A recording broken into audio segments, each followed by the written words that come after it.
ఎవరు చేసిన కర్మఫలం వారు అనుభవించక తప్పదు. ఏనాడో ఏ తీరో ఎవరు చెప్పగలరు? అనుభవించుట తథ్యమన్న భగవద్గీతలో శ్రీకృష్ణుడు చెప్పిన ఈ కర్మ సిద్ధాంతాన్ని ఇప్పుడు గుర్తు చేస్తుంది భారత ఆర్మీ.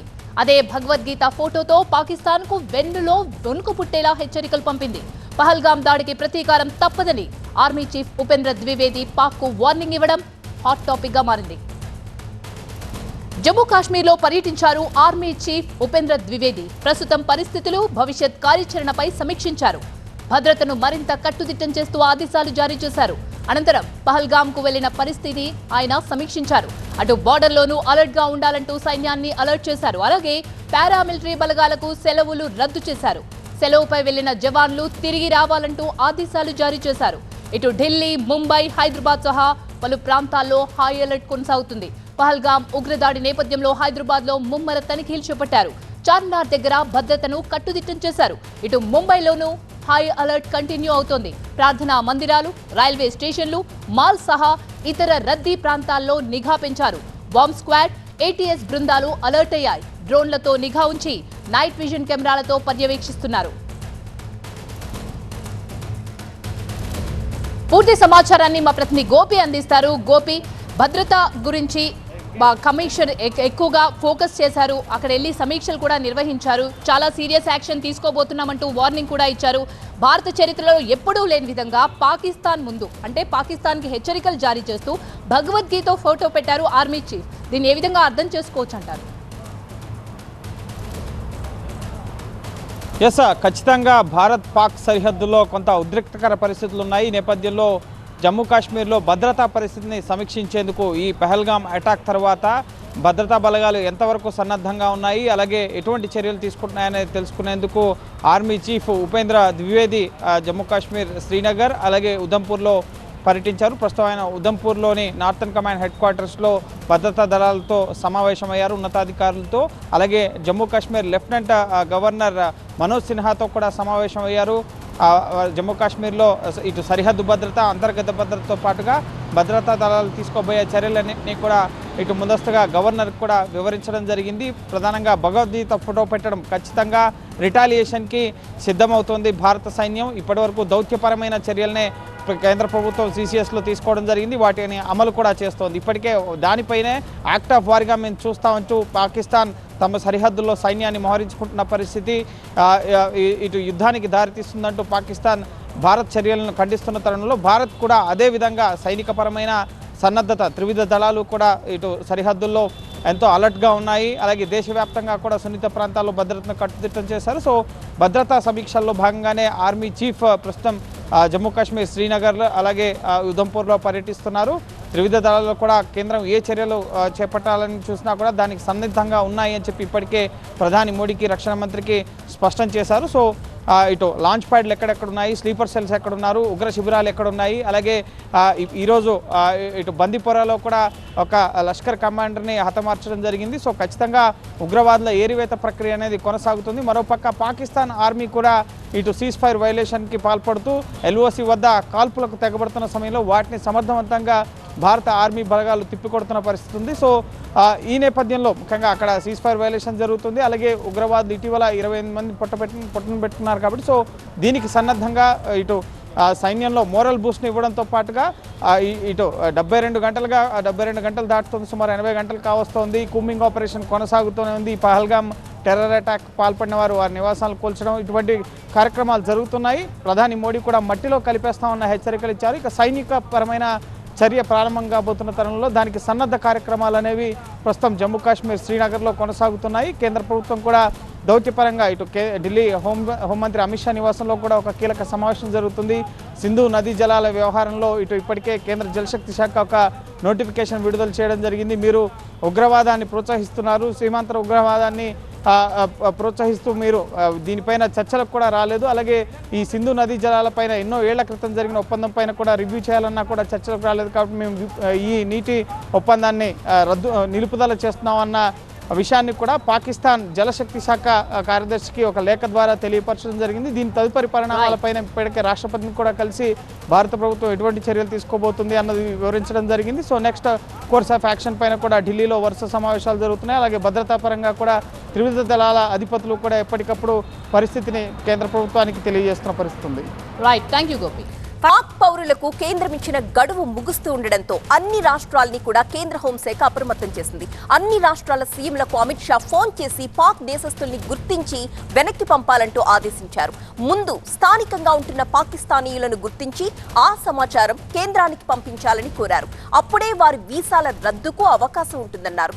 దీంతో హైదరాబాద్ లో పాకిస్తానీయులపై పోలీసులు ఫోకస్ పెట్టారు. పాక్ పౌరుల వివరాలు హైదరాబాద్ పోలీసులు సేకరించారు. హైదరాబాద్ లో మొత్తం 208 మంది పాకిస్తానీయులు ఉన్నట్లుగా గుర్తించారు. వారికి 2 రోజుల్లో హైదరాబాద్ వీడి పాక్ కు వెళ్లిపోవాలని ఆదేశించారు హైదరాబాద్ పోలీసులు. ఇటు ఏపీలో కూడా పాకిస్తానీయుల ఉనికిని గుర్తించడానికి తనిఖీలు మొదలుపెట్టారు. విజయవాడ, విశాఖ, తిరుపతి లాంటి ప్రధానమైన నగరాల్లో ఇమిగ్రేషన్ డేటాను సమీక్షిస్తూ స్థానిక ఇంటెలిజెన్స్ బృందాల సహాయంతో చర్యలు కూడా చేపడుతున్నారు. మరొక వైపు భారత్ వీడి వెళుతున్న పాకిస్తానీయులతో అటారీ, వాఘా సరిహద్దు దగ్గర ఫుల్ ట్రాఫిక్ జామ్ అయింది. ఇండియా 48 గంటల డెడ్ లైన్ విధించడంతో దేశంలో ఉన్న పాకిస్తానీయులు తమ దేశానికి వెళ్లడానికి అమృత్సర్లోని అటారీ, వాఘా సరిహద్దుకు చేరుకుంటున్నారు. వివిధ కారణాలతో భారత్కు వచ్చిన వారంతా కూడా ఇప్పుడు అటారీ, వాఘా సరిహద్దు గుండా వెనక్కి వెళ్లిపోతున్నారు.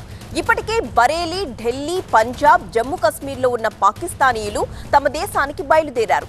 దీంతో సరిహద్దు దగ్గర భారీగా వాహనాలు నిలిచిపోయి ట్రాఫిక్ జామ్ ఏర్పడింది. పాక్ ఇండియా ఉద్రిక్త పరిస్థితుల నేపథ్యంలో దేశవ్యాప్తంగా కట్టుదిట్టమైన రక్షణ చర్యలు తీసుకుంటున్నారు. ప్రధాన నగరాల్లో సెక్యూరిటీ కూడా హై అలర్ట్ చేశారు. మరింత సమాచారం అందించడానికి మా ప్రతినిధి ప్రణీత సిద్ధంగా ఉన్నారు. ప్రణీత, దాదాపు కేంద్రం ఇచ్చిన గడువు ముగుస్తూ వస్తోంది. అన్ని రాష్ట్రాల్ని కేంద్ర హోంశాఖ అప్రమత్తం చేసింది. ఎక్కడా ఎలాంటి అవాంఛనీయ ఘటనలు జరగకుండా ఎలాంటి సెక్యూరిటీ కనిపిస్తోంది? భద్రతా రక్షణ చర్యలు ఏం తీసుకుంటున్నారు? ఇప్పటికే పహల్గామ్ అటాక్ తర్వాత అన్ని మెయిన్ సిటీస్కి అట్లాగే సెన్సిటివ్ ఏరియాస్కి ఇప్పటికే అలర్ట్ వెళ్ళిపోయింది. అన్ని రాష్ట్రాలకు కూడా ముఖ్యంగా హైదరాబాద్ లాంటి ప్లేసెస్లో ఇంకా అదనపు అలర్ట్ కూడా జారీ అయింది. సో ఎక్కడ ఎలాంటి బ్లాస్ట్ జరిగినా సరే దాని మూలాలు హైదరాబాద్లో ఉంటాయనేది గతంలో నుండి కూడా మనం వింటూనే ఉన్నాము. అయితే తాజా అటాక్ తర్వాత అసలు హైదరాబాద్లో ఎంతమంది పాకిస్తానీలు ఉన్నాయనేటువంటి వివరాలను కూడా హైదరాబాద్ పోలీసులు దృష్టి పెట్టారు. ఎందుకంటే ఆల్రెడీ సెంట్రల్ పాకిస్తానీలకు సంబంధించి ఒక హెచ్చరిక కూడా జారీ చేసింది. 27 లోపు వాళ్ళందరూ కూడా తమ కంట్రీకి వెళ్ళిపోవాల్సిందిగా చెప్పడంతో హైదరాబాద్లో ఎంతమంది పాకిస్తానీలు ఉన్నారనేటువంటి వివరాలపైన కూడా హైదరాబాద్ ఎస్బీ అధికారులు వివరాలు సేకరించారు. ఇమిగ్రేషన్ అధికారుల దగ్గర నుండి డేటా తీసుకొని అట్లాగే లోకల్లో ఉన్నటువంటి అధికారుల నుండి కూడా డేటాను రాబట్టుకొని మొత్తం హైదరాబాద్ కమిషనరేట్ వరకు మాత్రం దాదాపు 208 మంది పాకిస్తానీలు ఉన్నట్లు గుర్తించారు. అయితే వీరిలో లాంగ్ టర్మ్ వీసా ఉన్నటువంటి వాళ్ళే ఎక్కువ మంది ఉన్నారు. దాదాపు 156 మంది లాంగ్ టర్మ్ వీసాలో ఉన్నారు. అంటే వీళ్ళందరూ చాలా ఏళ్ల క్రితమే పాకిస్తాన్ నుండి ఇండియాకు వచ్చేసి ఇక్కడే ఫ్యామిలీస్ని ఏర్పాటు చేసుకొని సెటిల్ అయి ఉన్నటువంటి వారు. దీంతోపాటు షార్ట్ టర్మ్ వీసాలు ఏర్పాటు చేసుకున్నటువంటి వాళ్ళు దాదాపు ఒక 13 మంది ఉన్నారు. అట్లాగే మరొక 39 మంది మాత్రం బిజినెస్ వీసాల మీద వచ్చారు. సో వాళ్ళందరికీ సంబంధించినటువంటి డీటెయిల్స్ని ఆల్రెడీ హైదరాబాద్ అధికారులు వాళ్ళ లిస్ట్లో పెట్టుకున్నారు. వీళ్ళందరికీ కూడా 27 లోపు వెకేట్ చేయాల్సిందిగా ఆల్రెడీ చెప్పారు. అయితే ఈ మెడికల్ వీసా పైన ఉన్నటువంటి వారికి మాత్రం 29th వరకు గడువు ఉంది కాబట్టి వారికి సైతం హైదరాబాద్ పోలీసుల నుండి కూడా ఒక అలర్ట్ని అయితే జారీ చేశారు. వీళ్ళనంత త్వరగా తమ కంట్రీకి వెళ్ళిపోవాల్సిందిగా హెచ్చరికలు అయితే జారీ చేశారు. సో రిమైనింగ్ 2 కమిషనరేట్ అటు సైబరాబాద్ కానీ ఇటు రాజ్కొండ కానీ ఈ ప్రాంతాల్లో కూడా చాలామంది పాకిస్తాన్లు ఉన్నారు. ముఖ్యంగా బాలాపూర్ లాంటి ప్రాంతాల్లో ఇతర దేశాల నుండి వచ్చినటువంటి రెఫ్యూజీస్, మయన్మార్ కావచ్చు, సో ఇలాంటి ప్రాంతాల నుండి వచ్చేటువంటి రెఫ్యూజీస్ చాలామంది బాలాపూర్ ప్రాంతంలో నివసిస్తుంటారు.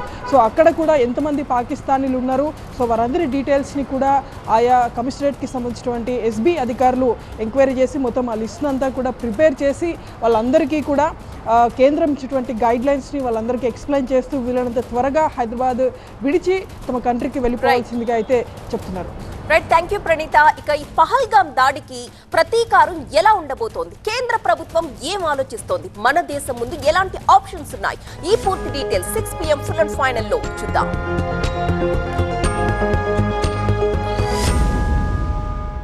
నెక్స్ట్ స్టోరీ చూద్దాం. ఢిల్లీ పర్యటనలో ఉన్న ఏపీ సీఎం చంద్రబాబు ప్రధాని మోదీతో భేటీ అయ్యారు. ఏపీ రాజధాని అమరావతి నిర్మాణ పనులను పునఃప్రారంభించేందుకు ప్రధానిని ఆహ్వానిస్తారు చంద్రబాబు.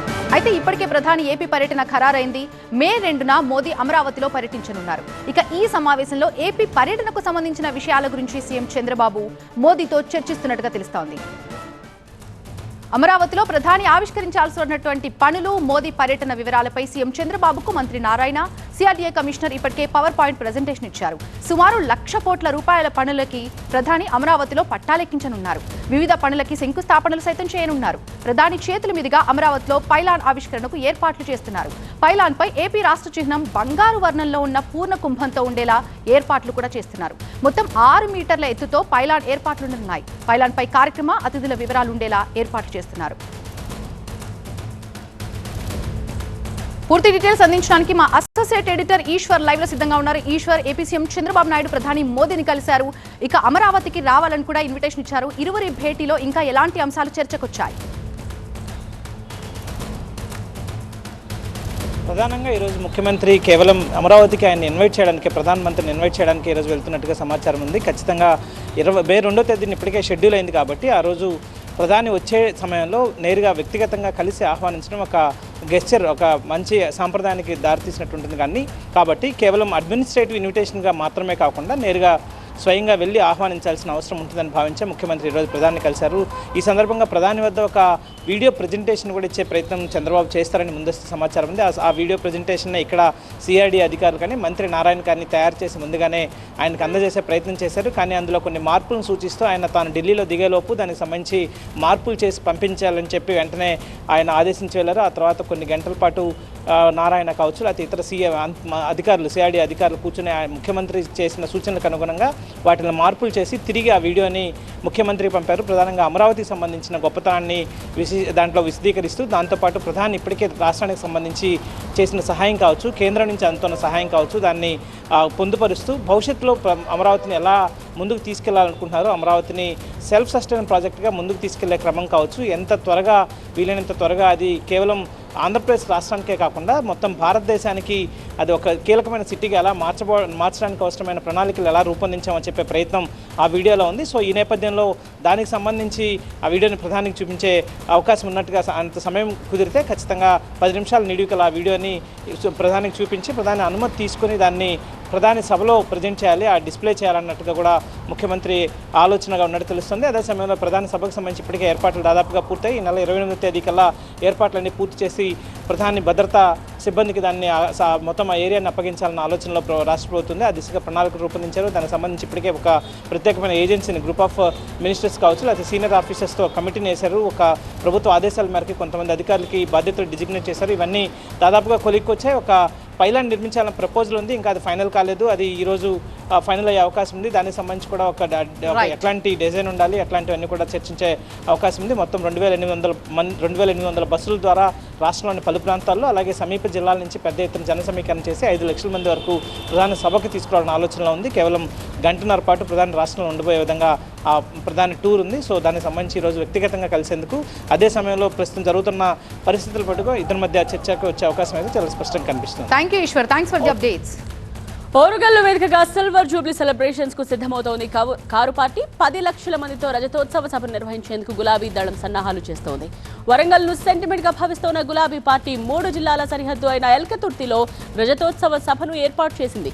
సభకు 10 లక్షల మంది తరలి వస్తారన్న అంచనాతో 1213 ఎకరాల్లో సభా స్థలాన్ని రెడీ చేశారు. 500 మంది కూర్చునేలా బాహుబలి వేదికను సిద్ధం చేశారు ఆ పార్టీ నేతలు. సభకు వచ్చిన ప్రజలకు ఎండ తగలకుండా, ఉక్కపోయకుండా హైటెక్ టెక్నాలజీతో టెంట్స్ ఏర్పాటు చేస్తోంది పార్టీ. 10 లక్షల వాటర్ బాటిల్స్, మజ్జిగ ప్యాకెట్స్, 20 అంబులెన్స్ అందుబాటులో ఉంచుతున్నారు. కాంగ్రెస్ ప్రభుత్వంపై సెటైర్స్ వేసేందుకు 200 జనరేటర్స్ ని కూడా సిద్ధం చేస్తున్నారు బీఆర్ఎస్ నేతలు. సో పార్టీ చరిత్రలో ఇదే భారీ బహిరంగ సభ కాబోతోందని చెప్తున్నాయి గులాబీ శ్రేణులు. సో దీనికి సంబంధించిన డీటెయిల్స్ అందించడానికి సీనియర్ కరెస్పాండెంట్ పెద్దీష్ లైవ్ లో సిద్ధంగా ఉన్నారు. పెద్దీష్, అన్ని ఏర్పాట్లు పూర్తయినట్టేనా? ప్రజెంట్ ఇప్పుడు సభ దగ్గర జరుగుతున్న పనులేంటి? ఎస్, దాదాపుగా బీఆర్ఎస్ పార్టీ ఆవిర్భావ సభకు అట్టహాసంగా ఏర్పాట్లు జరుగుతున్నాయి. సో బీఆర్ఎస్ పార్టీ చరిత్రలోనే ఇది ఒక చరిత్రగా మిగిలిపోతుందని చెప్పి బీఆర్ఎస్ పార్టీ శ్రేణులు చెప్తున్నారు. బీఆర్ఎస్ పార్టీ తెలంగాణ గడ్డపైన పురుడు పోసుకొని 25 సంవత్సరాలు పూర్తవుతున్న సందర్భంగా ఈ రజతోత్సవ సభ దేశమంతా చర్చించుకునే విధంగా ఏర్పాట్లు చేస్తున్నామని చెప్పి ఆ పార్టీ చెప్తుంది. ఇప్పటికే 10 లక్షల మంది ఇక్కడ ఈ సభకు హాజరయ్యే విధంగా భారీ ఎత్తున ఏర్పాట్లు చేశారు. ఇప్పటికే తెలంగాణ రాష్ట్రం నలుమూల నుండి కూడా పెద్ద సంఖ్యలో వివిధ స్థాయిలో ఉన్నటువంటి నేతలంతా ఇక్కడికి చేరుకొని ఏర్పాట్లను చూస్తున్నారు. సో ఇక్కడ స్థానికంగా ఉండి ఏర్పాట్లను పర్యవేక్షిస్తున్నటువంటి ఎమ్మెల్సీ పోచంపల్లి శ్రీనివాసరెడ్డి గారు సార్ చెప్పండి, అసలు ఈ సభ బీఆర్ఎస్ పార్టీ గతంలో అనేక సభలు నిర్వహించింది, కానీ ఈ సభ ప్రత్యేకత ఏంటి? ఈ సభ ద్వారా ఏం చెప్పదలుచుకుంటారు? బీఆర్ఎస్ పార్టీ ఏర్పడి 25 సంవత్సరంలో అడుగు పెడుతుంది కాబట్టి 24 సంవత్సరాలు పూర్తి చేసుకొని 25 సంవత్సరంలో అడుగు పెడుతుంది కాబట్టి కేసీఆర్ గారి నాయకత్వంలో 2001లో ప్రారంభమైన పార్టీ ఈ రోజుకి 24 సంవత్సరాలు పూర్తి చేసుకుని 25 సంవత్సరాలు అడుగు పెడుతున్న సందర్భంగా ఇది బీఆర్ఎస్ పార్టీ యొక్క రజతోత్సవ సభ. ఇది తెలంగాణ ఇంటి పార్టీగా పిలువబడే బీఆర్ఎస్ పార్టీ ఈ పండుగ వాతావరణం అంటే మా ఎట్లయితే పుట్టినరోజు చేసుకున్నారో ఆ విధంగా ఈ పండుగ వాతావరణం చేసుకోవడం కోసం ఏర్పాటు చేసుకున్న సభ. ఇది బీఆర్ఎస్ యొక్క కేసీఆర్ నాయకత్వంలో 14 ఏళ్ళ ఉద్యమం, 10 ఏళ్ళ యొక్క ప్రభుత్వ పాలన. అదంతా ఒక ఇక సభ యొక్క ప్రత్యేకతలు ఏంటి? ఇంతకుముందు కూడా గతంలో అనేక సభలు నిర్వహించిన చరిత్ర ఉంది, ఉద్యమ సమయంలో కావచ్చు, ప్రభుత్వంలో ఉన్నప్పుడు కూడా అనేక సభలు నిర్వహించిన చరిత్ర. కానీ ఈ సభ ప్రత్యేకత ఏంటి? ఎంత పెద్ద వైశాల్యం నిర్వహిస్తుంది ఈ సభ యొక్క ప్రత్యేకత ఏంటంటే ఈ సభ యొక్క సభా స్థలి 169 ఎకరాలు. దీని యొక్క చుట్టుపక్కల అనుకుని 360 డిగ్రీస్లో పార్కింగ్ ఏర్పాటు చేసుకోవడం జరిగింది. దాదాపు 1100 ఎకరాల పైన దీన్ని ఏర్పాటు చేసుకోవడం జరిగింది.